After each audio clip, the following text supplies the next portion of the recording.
Jesus era divino ou participou da natureza divina?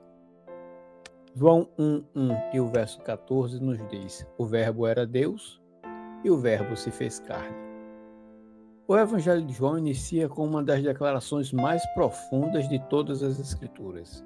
Ele apresenta o Verbo, a palavra viva de Deus, que estava com Deus e que participou da sua condição divina. Mas o mesmo texto revela algo ainda mais extraordinário. O Verbo se fez carne. Em outras palavras, aquele que possuía uma condição divina tornou-se homem.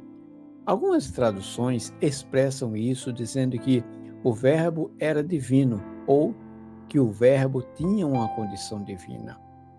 Contudo, para a obra da redenção, a questão central não é apenas aquilo que o Filho era antes, mas aquilo que ele se tornou. Foi como homem que Jesus viveu entre nós. Enfrentou as mesmas limitações humanas e venceu onde a humanidade havia falhado. Foi como homem que ele revelou o caráter de Deus e abriu o caminho da salvação. Durante o seu ministério, Jesus nos mostrou também quais eram as suas armas espirituais.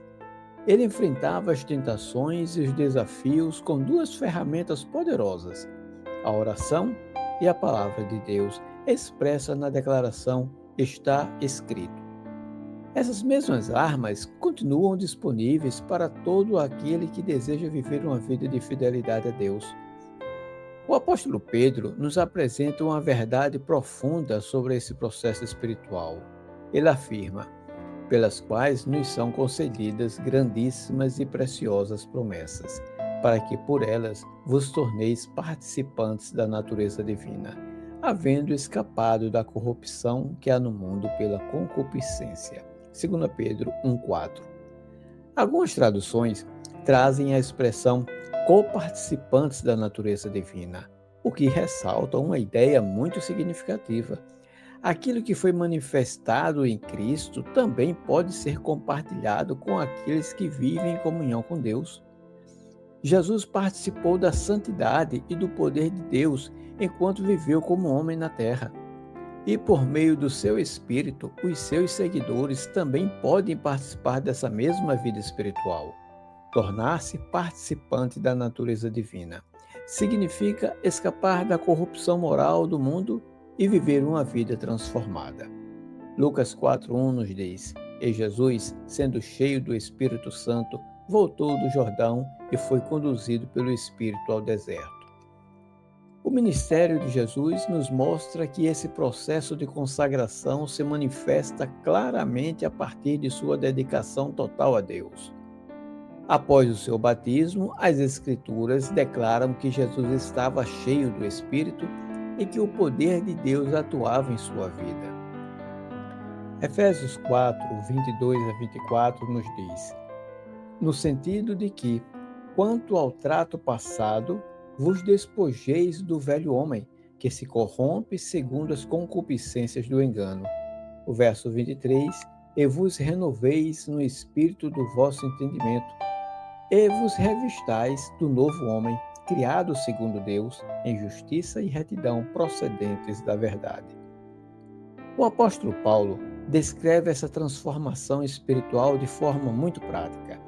Ele afirma que precisamos abandonar o velho homem corrompido pelos desejos enganosos e permitir que nossa mente seja renovada.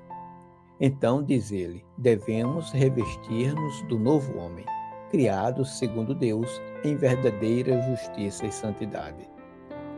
Essa nova vida é justamente o resultado da participação da natureza divina, uma vida moldada pela justiça, pela santidade e pela comunhão com Deus. O autor de Hebreus acrescenta outro aspecto importante desse processo. Ele afirma que Deus nos disciplina para o nosso bem, para sermos participantes de sua santidade. Hebreus 12, verso 10. Assim como Jesus viveu uma vida de completa submissão ao Pai, também somos chamados a participar dessa santidade. Em 2 Pedro 2,20 diz: Porque se depois de terem escapado das corrupções do mundo, pelo conhecimento do Senhor e Salvador Jesus Cristo, forem outra vez envolvidos e por elas vencidos, o último estado é, para eles, pior do que o primeiro. Pedro, aqui, declara que aqueles que conhecem verdadeiramente a Cristo escapam da corrupção moral do mundo, reafirmando o mesmo princípio apresentado anteriormente. Participar da natureza divina significa viver uma vida separada do pecado. Diante disso, surge uma reflexão importante. Para a redenção da humanidade, o que foi mais decisivo? Aquilo que Cristo era antes de vir ao mundo ou aquilo que ele realizou como homem?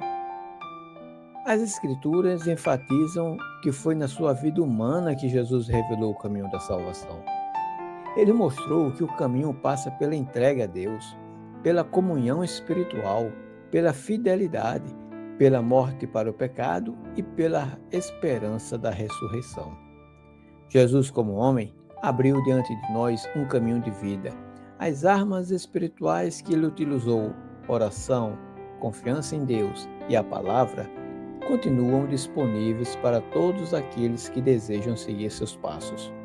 A grande pergunta, então, permanece para cada um de nós. Estamos utilizando essas mesmas armas espirituais em nossa caminhada com Deus? Pense nisso e que Deus nos abençoe hoje e sempre. Amém.